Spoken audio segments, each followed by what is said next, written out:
नमस्कार। बात सुबात कार्यक्रम के आज के अंक में आप सभी का स्वागत है।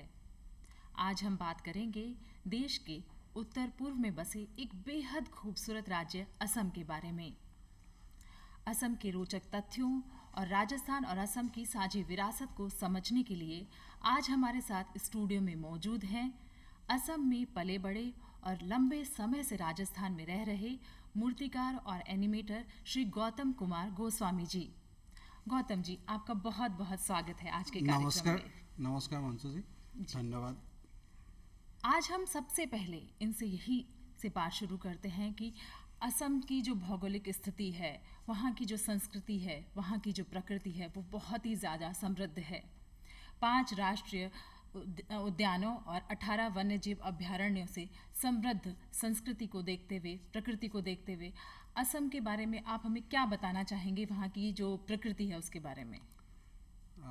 प्रकृति के बारे में अगर हम बात करें तो असम में डाइवर्सिटी काफ़ी है। जैसे कि आप पहाड़ी भी है, लोलैंड भी है वहाँ पर, और राजस्थान के हिसाब से अगर कंपेयर किया जाए कि वहाँ पर पानी बहुत ज़्यादा है, बारिश बहुत ज़्यादा है, नदियाँ बहुत ज़्यादा है, क्योंकि पूरी असम अलग अलग नदियों से भरा भरा हुआ है। मेनली असम क्या है, 2 बड़े रिवर की बैंक पे ही है, मतलब वैली पे है। जैसे एक ब्रह्मपुत्र वैली बोलते हैं, एक बराक वैली बोलते हैं। तो ये दोनों मिल के पूरी असम बनी हुई है। तो वहाँ पर कल्चरल डाइवर्सिटी भी काफ़ी है, डिफरेंट टाइप की ट्राइब्स है बहुत सारे, और सबके मिला के एक बहुत ही रिच कल्चर है। जैसे कि आजकल सावन का महीना चल रहा है, तो सावन के महीने में राजस्थान में तो बहुत ज़्यादा बारिश को हम लोग एंजॉय करते हैं। तो असम में जो है इस मौसम में किस तरह की खूबसूरती रहती है वहाँ की प्रकृति में? इस समय वहाँ पर भी ऐसे ही बारिश होती है, काफ़ी बारिश। मतलब असम में बारिश तो अप्रैल से ही शुरू हो जाते हैं, लेकिन यहाँ इस समय खूब बारिश होती है। और यहाँ पर जो भादों के महीने होते हैं उस टाइम स्पेशली सेलिब्रेट होती है असम में। जैसे कि यहाँ पर सावन के महीने खूब सेलिब्रेट होती है, अलग अलग फेस्टिवल्स और ये सब। तो ऐसे ही भादों के महीना वहाँ पर सेलिब्रेट होती है। किस तरह से कैसे वहाँ पे सेलिब्रेट करते हैं? एक्चुअली क्या होती है असम में, भादों के महीने असम के लोगों के लिए बहुत ही इम्पोर्टेंट है, ऑस्पिशियस मानते हैं। तो वहाँ पर क्या होता है, जो हम लोग के महापुरुष से सनातन धर्म वैष्णव धर्म की प्रवर्तन किया था, महापुरुष श्रीमंत शंकरदेव और श्रीमंत माधवदेव, तो ये दोनों की तिथि है। ये इसी भादो महीने में आता है। और उसमें साथ क्या होता है, वैष्णव कल्चर है, तो भगवान कृष्ण की भी जन्म तिथि है उसी भादो महीने में है। तो पूरी भादो महीने वहाँ पर सेलिब्रेट होती है। जैसे कीर्तन घर में रेगुलर कीर्तन होती है, अलग अलग तरीके से, पुरुषों की अलग से होती है, महिलाओं की अलग से होती है। तो ये पूरे महीने सेलिब्रेट होते हैं उस तरीके से। अच्छा, वहाँ के प्रमुख त्योहार कौन कौन से हैं असम के अंदर? असम के अंदर त्योहार तो मेनली हम बोले तो बिहू को हम लोग सेलिब्रेट करते हैं। तो 2 बिहू हम लोग बड़ी धूमधाम से मनाते हैं। एक है भोगाली बिहू और एक रंगाली बिहू। अब भोगाली बिहू हम बोले तो होते हैं आपका जनवरी में, जो संक्रांति के समय होती है यहाँ पर, उसी दिन हम लोग भोगाली बिहू मनाते हैं। तो इसको भोगाली इसीलिए बोलते हैं कि खान पान की ये होती है इसमें। उस समय बहुत सारे चावल की और अलग अलग वैरायटीज़ मिठाई बनती है, खाना बनते हैं, तो लोग खाते हैं। फिर पूरे गांव के लोग एक साथ मिल के खाना खाते हैं, ये भी कल्चर है वहाँ पर। फिर अग्नि को पूजा होती है। और रंगाली बिहू होती है नाच गाने की बिहू। मतलब वहाँ पर उस समय लोग जो बिहू सॉन्ग होती है ना, उस समय गाते हैं। तो अच्छा। उस समय सेलिब्रेट होती है बिहू गाने। कुछ तो आप गुनगुना सकते हैं हमारे दर्शकों के लिए? हाँ हाँ हाँ जी। जैसे बिहू सॉन्ग एक्चुअली होते हैं कि ज़्यादातर होते हैं लव सॉन्ग। मतलब जैसे एक लड़का एक लड़की को अपनी ऑफ़र करते हैं प्रेम और इस तरीके से। तो काफ़ी एंजॉयबल होते हैं। एक छोटा सा गुनगुना, मैं ऐसे गाने में बहुत अच्छा नहीं हूँ। जी। जैसे बोलते हैं, रৈ रৈ ৰতি মইনামতি তোমালোকৰ ঘৰলৈ, ৰৈ ৰৈ ৰতি মইনামতি সদায় যাব পাৰোঁ মই, ৰৈ ৰৈ ৰতি মইনামতি যদি দিয়া মৰমৰ মাত। अरे कुछ वाह, इस तरीके से। बहुत ही ज़्यादा मेलोडियस था ये। इसका मतलब आप थोड़ा बताना चाहेंगे? ये एक्चुअली होते मतलब प्रेम संग। मतलब आपको जैसे बिहू होती है कि लड़का लड़की को ऑफ़र करते हैं या कभी लड़कियां ऑफ़र करते हैं, तो ये भी इस तरीके से होते हैं। मतलब बोलते हैं कि हाँ तुम मुझे बुलाओ घर पे, अगर तुम अच्छे से प्यार से बात करो तो तुम्हारे घर पे रोज़ जा सकता हूँ मैं। बहुत ही इस तरीके इंटरेस्टिंग है। तो आपको राजस्थान के लोक संगीत के बारे में थोड़ा बताइए कि आपको, क्योंकि राजस्थान में रहते हुए आपको कितना साल हो गया है? मेरा ऑलमोस्ट 14 ईयर्स, 14 14 साल। साल, एक लंबा समय आपने हाँ राजस्थान बिल्कुल में बिल्कुल गुजारा है। बिल्कुल। तो आपको कैसा लगता है राजस्थान का जो लोक संगीत है वो? काफ़ी मेलोडियस है, इंटरेस्टिंग है, और इसकी जो टेम्पो है ना वो काफ़ी मिलता है असम के बिहू के साथ, मतलब लाइवली होती है यहाँ पर। कालबेलिया सॉन्ग मैंने सुना, काफ़ी इंटरेस्टिंग लगता है। तो हमारे आ, दर्शकों के लिए काफ़ी रोचक होगा अगर आप थोड़ा सा गुनगुना नहीं, देंगे तो। मैं पूरी लफ्ज अल्फाज तो याद नहीं है। हम्म। जैसे एक होते हैं ना कालबेलिया, रे रे रे रे रे रे रे रे रे रे रे, कालियो कूद कूद पड़ो पड़े जो। मेला में साइकिल पंचर कर लियायो। जी बहुत धन्यवाद। इंटरेस्टिंग। जी जी, बहुत इंटरेस्टिंग है। तो उसी तरीके से जो है असम के अंदर आपने जिस तरह से बताया लोक संगीत है, सब कुछ है, तो खान पान के बारे में थोड़ा सा हमें बताइए कि वहाँ पे जो है किस तरह की कुजिन्स जो हैं वो ज़्यादातर खाई जाती हैं, और राजस्थान की जो कुजिन्स हैं फिर उन पे हाँ हाँ। आएंगे कि किस तरह से आपको उनमें सिमिलैरिटीज़ लगती हैं, तो थोड़ा बताइए। असम में कुजिन्स में एक्चुअली बहुत बड़ा डिफरेंस है। असम और राजस्थान में क्या होता है, वहाँ पर चावल ज़्यादा खाते हैं और यहाँ पर आटा, गेहूँ और बाजरा ये ज़्यादा चलता है। तो ज़्यादातर कुजिन्स चावल, और एक दूसरी चीज़ होती है वेजिटेबल्स, वहाँ पर बहुत ज़्यादा है, बहुत वैरायटीज़ ऑफ वेजिटेबल्स है। तो उस तरीके से फिर बहुत सारी चीज़ें होती है कि नॉन वेज से रिलेटेड है, क्योंकि वहाँ पर फिशेस अवेलेबल है, क्योंकि आपको पता है पानी बहुत है, नदी बहुत है, तो फिश खाने की कल्चर है। तो ज़्यादातर कुजिन फिश से रिलेटेड होती है। कुछ वेजिटेबल्स होते हैं जैसे राजस्थान में लोगों को पता भी नहीं होती है, जैसे कि वहाँ पर खाते हैं। एक तो होते हैं, अभी मैंने आज ही मैं खा के आया घर पे, बनाना फ्लावर होती है ना, बनाना की जो फूल होते हैं, तो उसको एज ए सब्जी खाते हैं। काफ़ी आयरन रिच फूड होती है ये, और उसके डिफरेंट कुजिन्स बनता है। फिर खाते हैं आप लोग, शायद विश्वास नहीं करोगे, आपको लगेगा कैसे खाते हैं, बैम्बो, ओह। जो बांस होती है ना, बांस की बिल्कुल नरम जो निकालते हैं, घास बोलते हैं हम लोग, तो वो बिल्कुल नरम होता है, उसको सब्जी जैसे, तो उसका एक अलग टेस्ट होता है। कैसा टेस्ट होता है उसका? इसको एक तो होती है जब कच्चा फ्रेश खाते हैं, वो थोड़ा सा हल्का सा कड़वा होती है, टेस्टी होती है। और दूसरी होता है उसको फर्मेंटेड करके रखते हैं, वो थोड़ा खटास होता है, उसको एज ए खटास के लिए भी यूज़ करते हैं सब्जी के साथ, और अलग से मतलब आपको पिकल, एज ए पिकल भी यूज़ करते हैं। तो इस टाइप की कुछ चीज़ें ऐसी हैं जो मतलब यहाँ पर बिल्कुल नहीं है, कि वहाँ के लोगों के लिए बिल्कुल डिफरेंट है। तो आप मिस करते हैं राजस्थान के, क्योंकि आपने कहा राजस्थान में रह करके, क्योंकि आपने कहा वहाँ पे मछलियाँ हैं, तो यहाँ पे थोड़ा सा हमारे यहाँ पे ड्राई है। हाँ, थोड़ा मिस तो करता हूँ, लेकिन मेरा बहुत साल हो गया अब, तो मैं यहाँ की से भी मैं काफ़ी एडजस्ट हो गया हूँ। तो यहाँ पे आपको कौन सा खाना जो है राजस्थानी फूड वो पसंद है? राजस्थानी फूड तो काफ़ी रिच होती है, मुझे अच्छा लगता है। मैं ऐसे भी थोड़ा सा खान पान में थोड़ा बताइए कौन कौन से जो डिशेस हैं राजस्थानी वो ऐसे तो आपको सबसे फेमस तो दाल बाटी चूरमा होती है, तो ये मुझे मेरा पसंद है काफ़ी।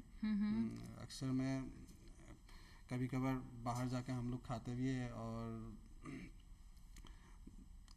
आलू की पराठे यहाँ पर अच्छा। लोग खूब खाते हैं, मुझे पसंद है बहुत। एक लहसुन की चटनी बहुत हाँ पसंद। जी।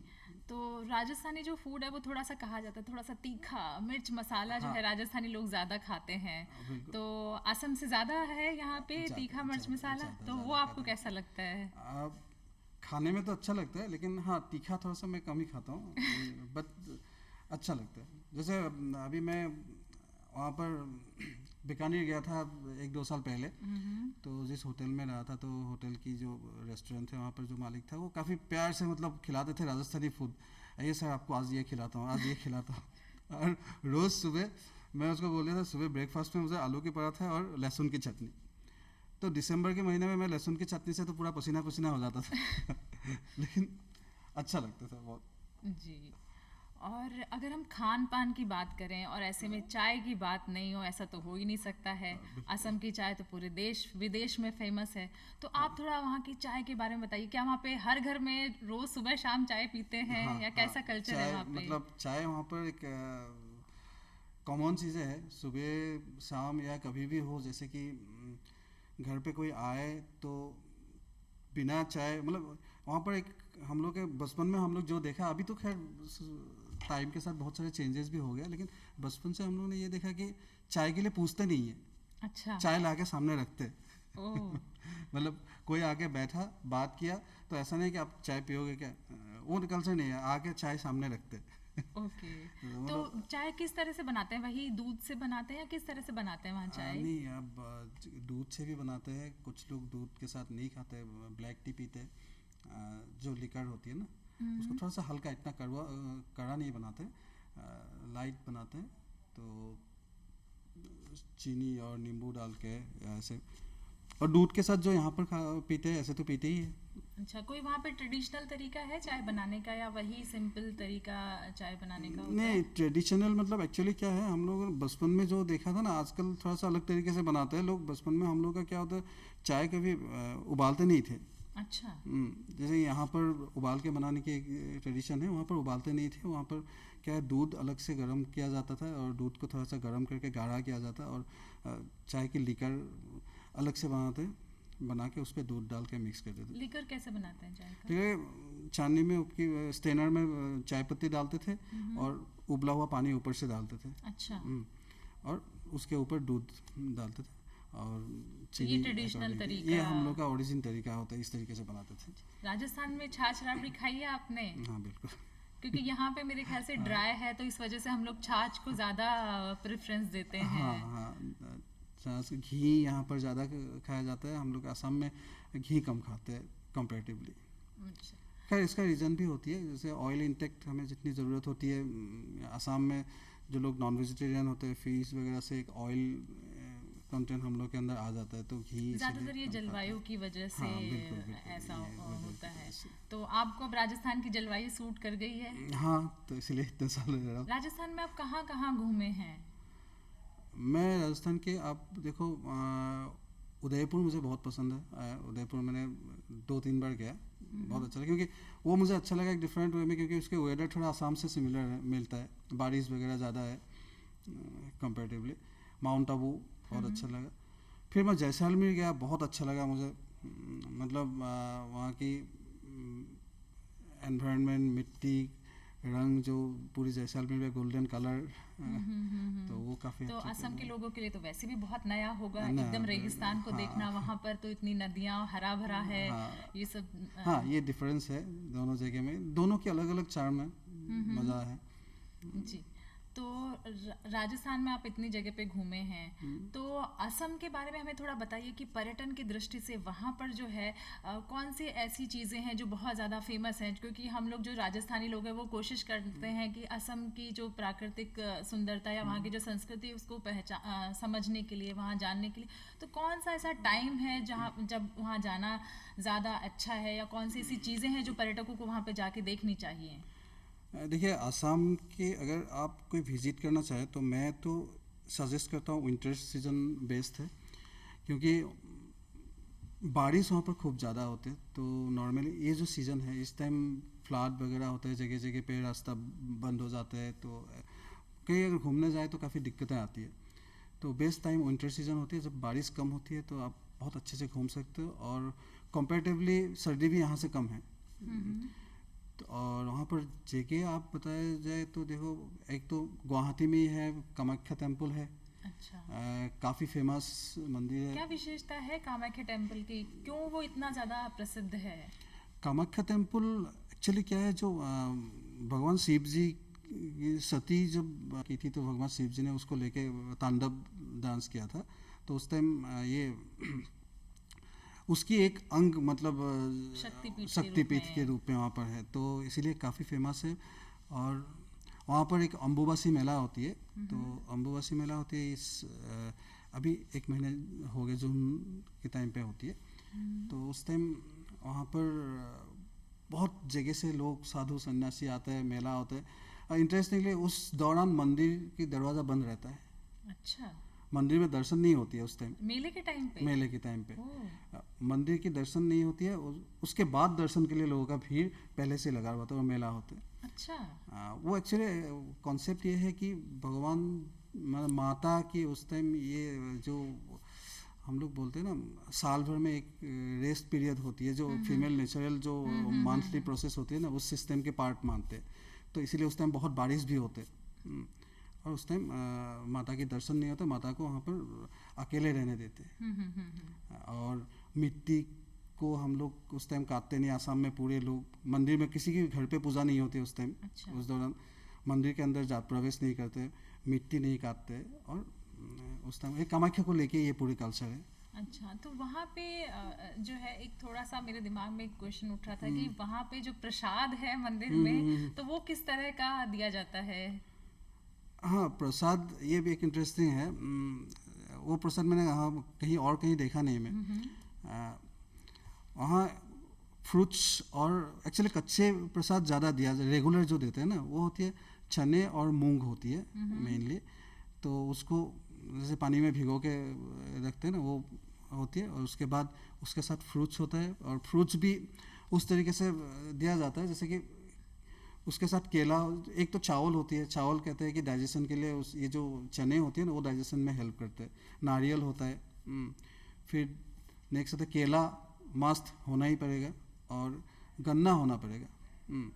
तो क्योंकि हम लोग जब मैंने अपनी भारतीय सूचना सेवा की ट्रेनिंग की थी तो उस दौरान हम लोग वहाँ गए थे विजिट के लिए, तो कामाख्या टेम्पल में जब हम लोगों को वो प्रसादी दी गई थी तो हम लोग बड़े हैरान थे कि इसमें कौन कौन सी चीज़ें हैं, तो इसीलिए इट वाज वेरी इंटरेस्टिंग, ये काफ़ी रोचक था हम लोगों के लिए। ये हाई प्रोटीन है और फ्रूट्स वो एक्चुअली क्या होता है मैं बता ना, रोज़ हम लोग का कीर्तन होता है शाम को, तो एक पहले से कल्चर है, तो वो जो प्रोटीन वाला फूड होती है ना वो रेगुलर लोग इंटेक करें।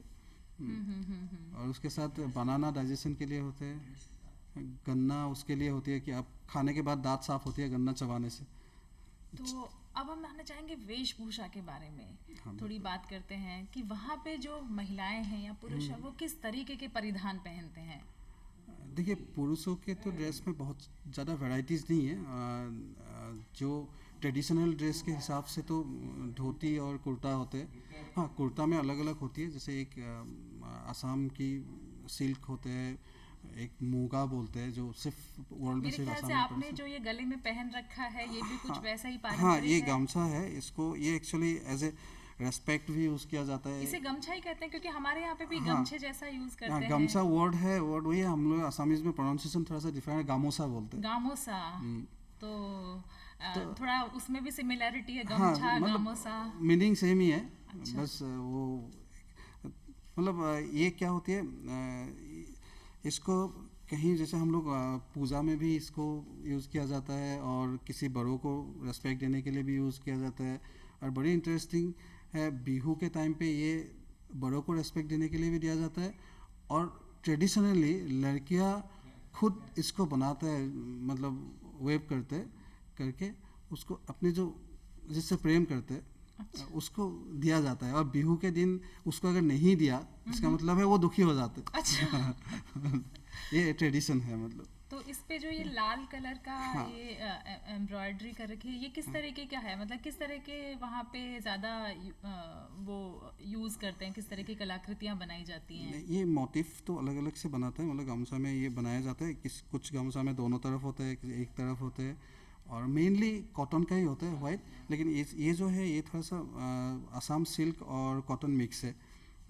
जी। और ये जो टोपी है ये भी कुछ वहीं से रिलेटेड लग रही है, ये भी मेरे ख्याल हाँ से। हाँ, ये इसको जापी कहते हैं। ये एक्चुअली एक किसान की पहनते हैं, बहुत बड़े साइज़ का होता है, तो इसका एक स्मॉलर वर्जन है, एज ए जो लड़कियां डांस करते हैं बिहू डांस वहाँ पर इसको यूज़ करते हैं। तो ड्रेस थोड़ा सा इस टाइप का है। तो राजस्थान की कंपैरिजन में वहाँ की ड्रेस थोड़ा सा कम कलरफुल होते हैं, यहाँ की ड्रेस तो बहुत कलरफुल होती है, बहुत ज़्यादा। जैसे कि हाँ, आप अभी हमारे यहाँ पे ये कहा जाता है ना कि भी प्रकृति में इतने रंग हाँ, नहीं है, बिल्कुल, ड्राई है थोड़ा सा यहाँ का, तो इसीलिए हम लोग जो है अपने घाघरा लूड़ी को देख लीजिए, हाँ। सावन के महीने में लहरिया को देख लीजिए, बिल्कुल, ये बंधेज की साड़ियाँ देख लीजिए। तो अभी आप जो इसमें- पहने ये बंधेजी है ना। हाँ जी, ये बंधेज हाँ, है। तो इसके बंधेज के बारे में बताइए, आपको कितना पता है? एक्चुअली मैं बीइंग आर्टिस्ट, मुझे पता है, हम लोगों ने कॉलेज में इसका प्रैक्टिस भी वो किया था। अच्छा। तायन डाई बोलते हैं हम लोगों का इस प्रोसेस को। जी जी जी। लेकिन हाँ, यहाँ पर खूब देखा, मैंने खरीदा भी हो बहुत, मेरी फैमिली के लोगों के लिए। तो कितना पसंद करते हैं असम के लोग ये लहरिया बहुत बंधेज? पसंद करते, काफ़ी डिमांड है वहाँ पर, तो आजकल हम जब मिलता भी है वहाँ पर। जी, हम जब वहाँ पे गए थे विजिट करने के लिए, तो हमने भी बहुत सारी शॉपिंग की थी। लड़कियों ने वहाँ पे एक विशेष प्रकार की साड़ी जो है वहाँ पे अलग तरीके से पहनी जाती है वहाँ पे। हाँ, चादर, मेखेला चादर बोलते हैं। जी जी जी। एक्चुअली फीमेल्स की मेन ड्रेस वही होता है, मेखेला चादर। उसके अलावा भी क्या होते हैं, असम में बहुत सारे डिफरेंट टाइप की ट्राइब्स, कम्युनिटी आप बोल सकते हो, तो उनके अलग अलग ड्रेसेस होते हैं। जैसे कि बोडो ट्राइब्स है हम लोग का, तो उनकी थोड़ा सा ड्रेस डिफरेंट टाइप के, वो येलो रिच ड्रेसेस होती है उनकी। तो फिर कार्बी ट्राइब्स है, मिसिंग ट्राइब्स है, उन लोगों के कलर में ब्लैक कलर की ये ज़्यादा है, वेटेज ज़्यादा है, ब्लैक कलर में वाइब्रेंट कलर उसमें यूज़ होती है। तो ऐसे अलग अलग टाइप्स की डिफरेंट टाइप की ड्रेसेस भी है, कलर भी है। जी, तो ये हमने बात करी उसके बारे में वहाँ के। तो अब हम लास्ट में आपसे इसी बारे में पूछना चाहेंगे कि आपने जो राजस्थान और असम के अंदर इतना समय बिताया है, तो कौन कौन सी सिमिलैरिटीज़ आपको देखने को मिलती है दोनों राज्यों के बीच में?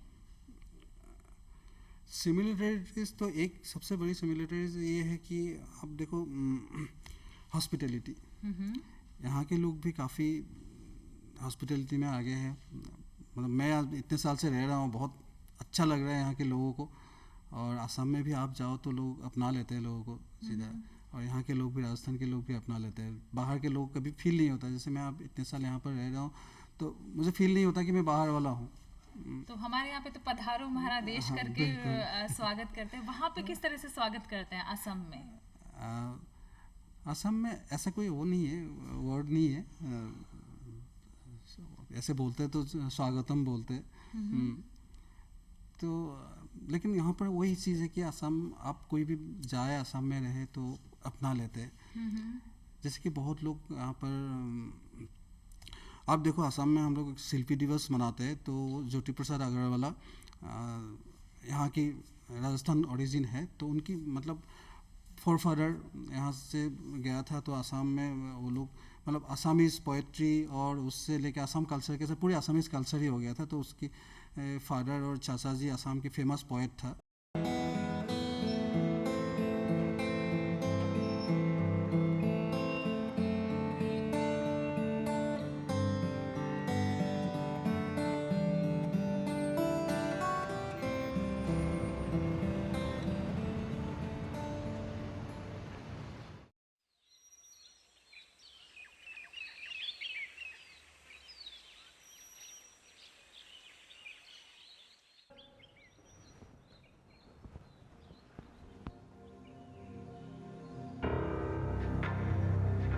आज मुझे पता चला कि क्यों मेरे हर काम में खोट निकाली जाती थी, क्यों छोटी छोटी बातों पर मेरी बेइज्जत